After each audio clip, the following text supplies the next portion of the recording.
Last week, the USDA released the cattle on feed report. We have Derrell Peel to go through the numbers. Derrell, what did you find in the report? Well, the September 1 cattle on feed inventory was down about 7% from a year ago. This is the lowest September on feed inventory going back to 2003. This follows August placements were down about 11%. That's the second month in a row of a big decrease in placements, and actually the third consecutive month of a decrease in placements. In fact, the August placement number was actually the lowest in this series going back for the history of this cattle on feed report, which began in its current format in the mid-1990s. So we continue to pull those cattle inventories down. I think that's the lesson here, is we knew we were working towards lower numbers. This report confirms that as we move forward just in the next 2 or 3 months, we're going to start to see a dramatic tightening of feedlot supplies, and of course that has lots of implications for decreased beef production by the end of the year and into early next year. Okay, now what does this mean for the Southern Plains cattle producer? Well, again, we've known this was coming for a long time. The drought has really postponed this for the last 2 years.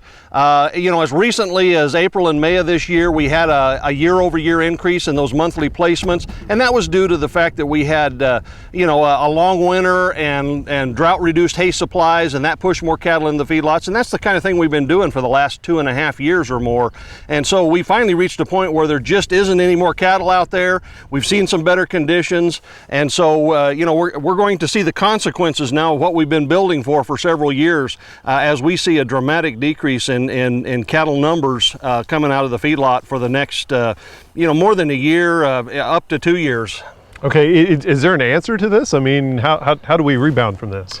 Well, it's a long process. Having gotten here, we still have to rebuild the cow herd, which means in the short run, we actually have to make this situation worse, because at some point we have to retain enough heifers to rebuild the cow herd. That takes 2 to 3 years to even really get started with that process in terms of seeing some increase in feeder cattle supplies. So we're going to see a very dramatic situation here for the next 2 to 3 years. Okay, and some good news, we've actually had a little bit of rain across the Southern Plains.